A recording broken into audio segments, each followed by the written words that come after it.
Blink, the power of thinking without thinking.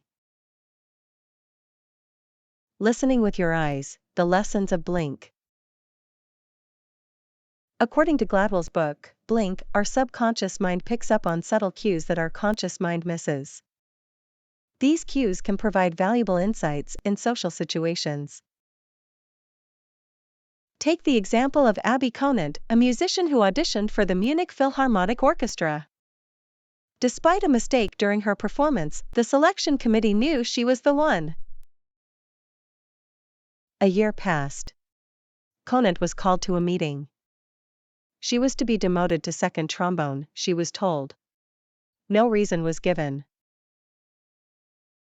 Conant went on probation for a year, to prove herself again.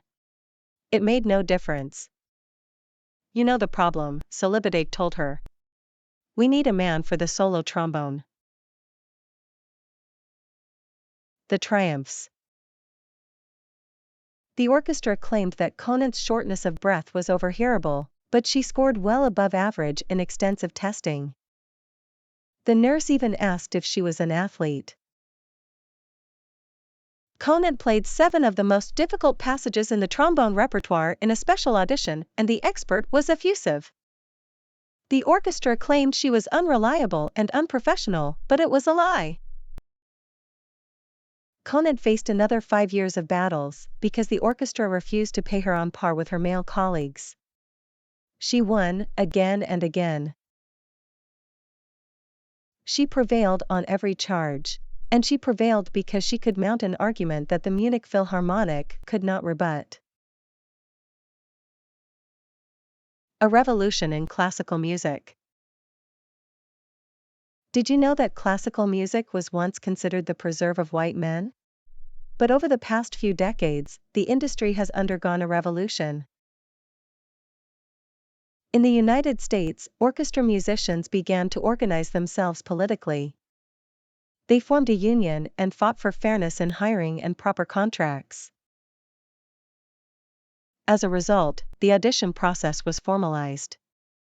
An official audition committee was established and rules were put in place to ensure fairness in the selection process. Screens were erected between the committee and the auditioner to ensure anonymity. And as these new rules were put in place, orchestras began to hire more women. In fact, the Vienna Philharmonic hired its first female musician in 1997, over 150 years after its founding. That's the power of a revolution. Prior to screens, auditions were based on first impressions, including posture and appearance. This led to biases against women and smaller musicians. Screens provide an unbiased evaluation of the musician's sound and technique, removing visual biases. For example, the National Symphony Orchestra hired a female horn player who may not have been hired without a screen. It's essential to listen with your ears and heart, not your eyes, to make a proper snap judgment of a musician's talent. A small miracle. Classical music has undergone a revolution. A profound lesson learned is that our rapid cognition is often careless and unaware of its fragility.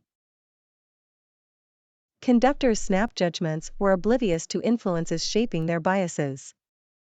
Abby Conant's talent would have been dismissed without a screen. With it, she joined the Munich Philharmonic. Orchestras, confronted with prejudice, solved the problem, revealing the second lesson of Blink. We can control rapid cognition by controlling its environment. Attention to the minutest detail, the first 2 seconds of an audition. This small change resulted in superior music. When Julie Landsman auditioned for the principal French horn role at the Metropolitan Opera in New York, behind screens, breaking gender stereotypes, her exceptional performance won over skeptics. The screens allowed a pure blink moment, a small miracle that revealed Landsman's true talent.